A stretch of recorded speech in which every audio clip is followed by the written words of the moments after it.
Reporte 100. Tengo precisamente a Luis Huesca Reynoso en el teléfono y le agradezco mucho que nos tome esta llamada. Luis Huesca, ¿cómo estás? Buenos días. Buenos días, Juan Carlos. Gracias por la invitación. Somos en Sonora cerca de 3 millones de habitantes. Una tercera parte, Luis, estaría en pobreza al terminar esta pandemia. 1 millón de sonorenses. Efectivamente, mira, el cálculo que nos muestra el Instituto Coneval, Consejo de Evaluación de la Política Social de México, es un documento muy vasto, es muy amplio, muy grande, es un documento de 126 páginas, que realmente está muy didáctico. Eso sí, lo puede leer en general la persona de a pie, lo puede leer y lo va a entender en la mayor parte, muy sencillo. Pero hay información que no se disecciona, que no se desagrega a nivel estatal como uno quisiera. Entonces, pero como Coneval otorga las bases de datos por estado, pues yo me di a la tarea de indagar qué sucedería al respecto. Entonces, hemos proporcionado a tu staff un archivo y ahorita pues puede estar puesta la primera lámina, que es un cuadro. Sí. En el cual precisamente podemos observar, esta es una información así como de primicia, ¿no? Porque no lo tiene Coneval. Yo me traté de calcularlo. No es tan aritméticamente la proporcionalidad que se guarde, ¿no? O sea, por eso oscilaría entre un 8 y un 10% el efecto, el impacto negativo. Pero sí hay que recordar que en el último informe más reciente, que es al 2018, porque los datos salen cada 2 años, Sonora quedó, o sea, no muy bien parado, porque hubo 10 entidades que empeoraron un poco en pobreza, y Sonora está como que en el 9º lugar, ¿no? O sea, Sí.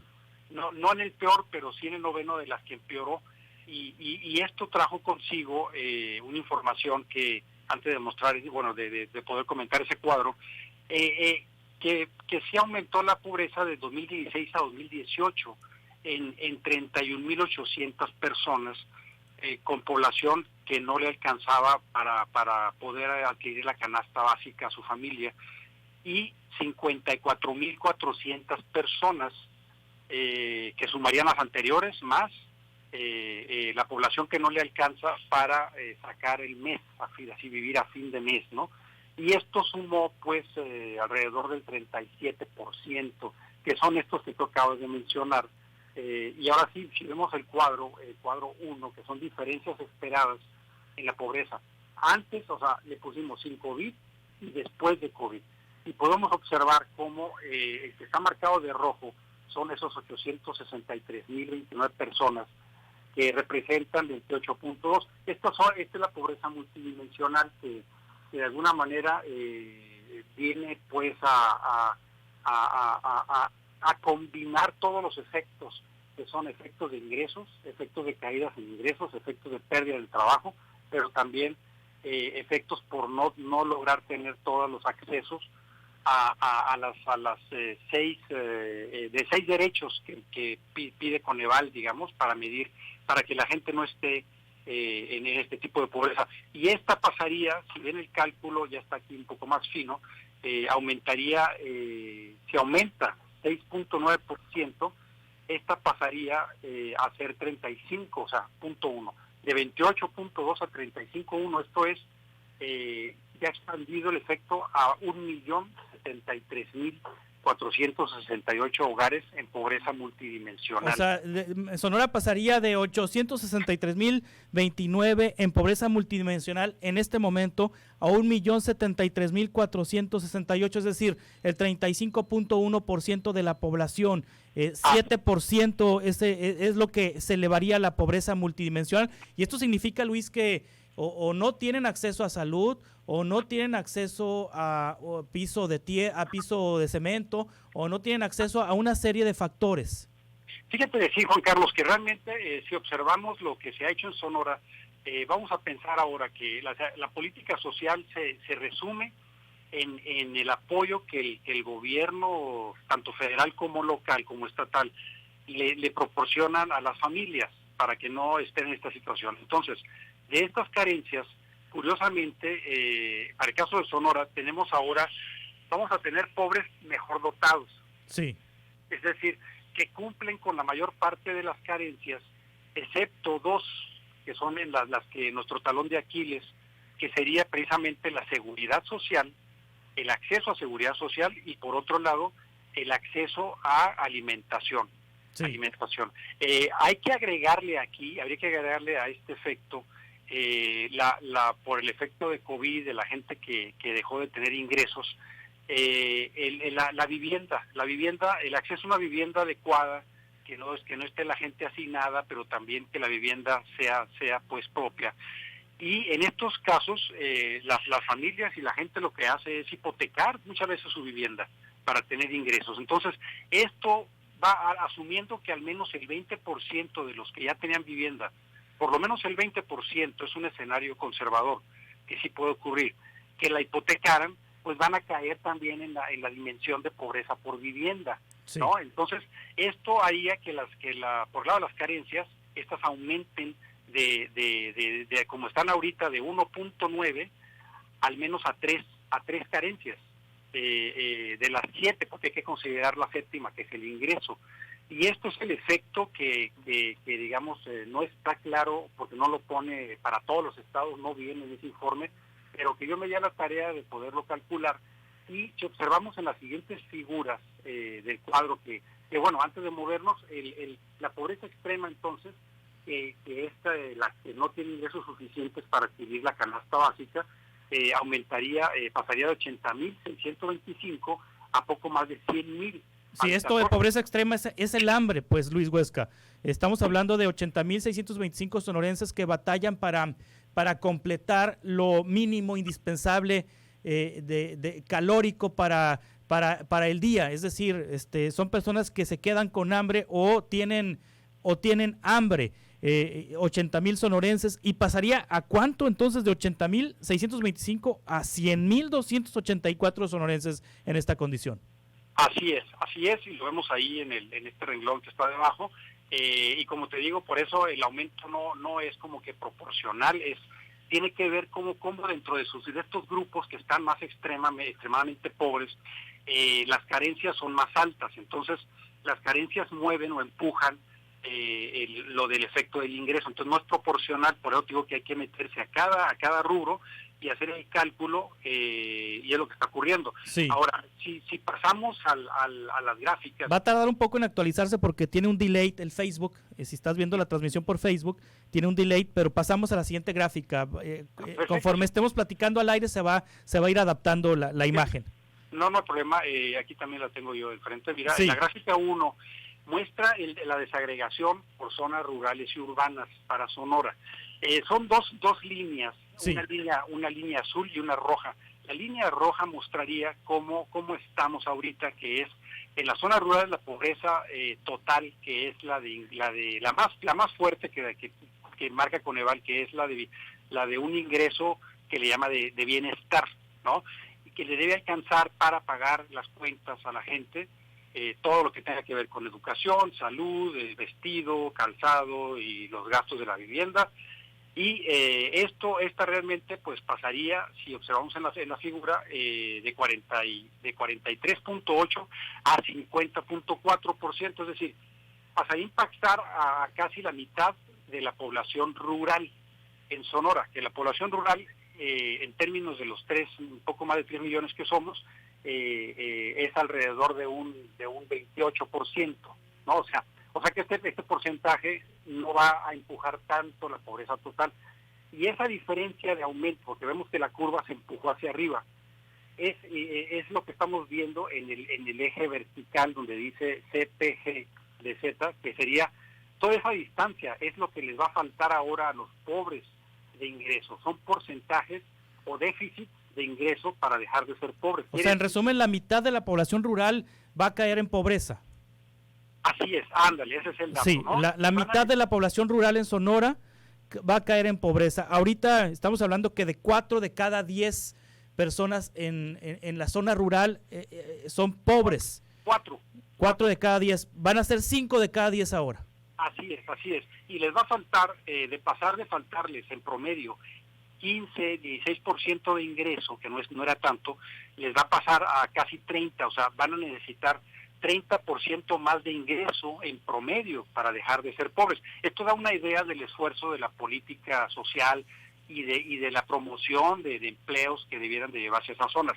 En la siguiente figura, la curva 2, la gráfica 2, aquí es donde está la mayor parte del problema, porque la zona urbana es como el 70% de la población, poco más, y aquí el del nivel actual que tenemos, que son estos 38.5%, estaría pasando al 48.9%. Y lo mismo sucede si ven toda esa área de lo que sube la curva roja, que es la de COVID, con COVID, después de COVID, estaría hablando que también van a requerir casi el doble de esfuerzo. O sea, sacar a los pobres antes de COVID estaba un poco más fácil, era menos difícil, diría yo mejor, porque requerían un 11% en promedio de recursos, y ahora se va a requerir poco menos de 25% a cada hogar pobre en promedio de ausencia de ingresos. Entonces, sí. Este es el dato que es, te digo, primicia, porque no lo tiene ni Coneval, es un dato personal que estamos obteniendo ahorita para poderlo dar a la audiencia, a tu audiencia, y que observar que no va a ser sencillo. Y yo no quiero pensar ya estados como Oaxaca, Chiapas, Guerrero, que tienen niveles de informalidad, porque el de laboral elevadísimo, ¿no?, que superan el 70%, y en Sonora no está superando el 44%, que no es chiquito tampoco, pues, ¿no?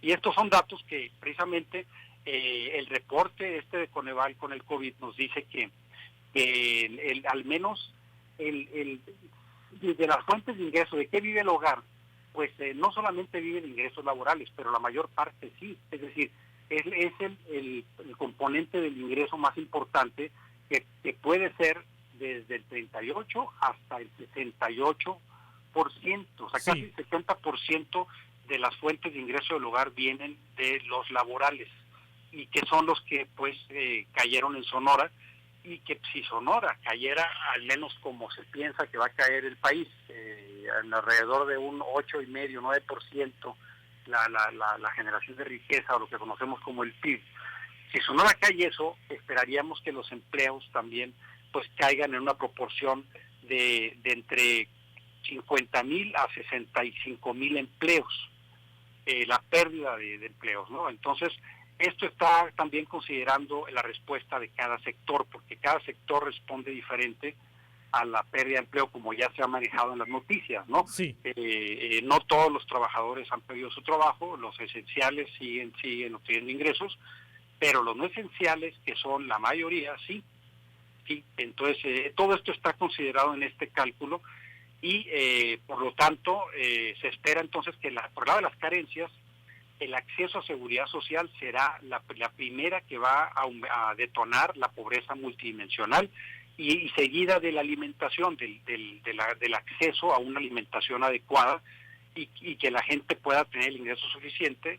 La extrema, pues estos 100,000 van a pasar de 80 y tantos mil a algo así como 100,000, ¿no?, según el cálculo. Exactamente. Más o menos, y esta gente pues es la que va a empujar. También se le suman pues las carencias. La pobreza solamente medida por ingresos, porque esto es como un subconjunto lo que hace Coneval. Si la aislamos y solamente la medimos por ingresos, el problema se agrava, el problema es peor, y los datos son también muy reveladores, porque como vimos en esa tabla al principio, ya pasan el 1,000,000 de habitantes. Es importante comentarlo que sin COVID, el Coneval calculó pobreza de bienestar de puros ingresos a 1,130,000 sonorenses. Esto representó casi el 37% contra el 28% de la multidimensional, ¿no?, que son esos 863,000. Entonces, hablando de todas estas cifras y de miles de sonorenses que se van a ver afectados, después del COVID, este dato pasaría a 1,405,000 sonorenses. Claro, casi la mitad de la población, ¿no? El 46%. Sí, o sea, sí, casi la mitad, hablando, sí. Y aquí sí se refleja casi el 10% de aumento, ¿no? Si aislamos la pobreza como le hace Coneval, porque esto es como un rompecabezas, ¿no?, y lo estamos armando y diseccionando. pues 9%, 9 puntos es lo que va a aumentar, es el aumento esperado en la pobreza total de Sonora. Quiere decir que Sonora seguiría como al dato nacional, para hacerlo más fácil, como está ahorita el dato nacional antes de COVID, ¿no? Sí. Entonces, imagínate pues el rezago que nos va a ocasionar, y de aquí vienen entonces las medidas. En ese mismo cuadro yo puse un cálculo que habla sobre el porcentaje de los recursos necesarios para aplicar a programas. Y antes del COVID ya se requerían 0.63% del PIB del Estado. Con el COVID, esta cifra subiría de 4.500 millones de pesos a alrededor de 9.500 millones de pesos. Esto sería casi un 1.3% del PIB. Para atacar la pobreza, para atacar estos datos, entonces. Así es, claro. Hipotéticamente es como si agarraras ese dinero de alguna forma y lo asignaras en empleos, o lo asignaras en mayor acceso a seguridad social, sí, lo asignaras en atacar estos problemas que ahora nos dieron marcha atrás, ¿no? Entonces, sí, se va a requerir más de un punto del PIB del Estado, 1.33% del PIB, que son alrededor de 9.500 millones de pesos. De ese tamaño es el Híjole.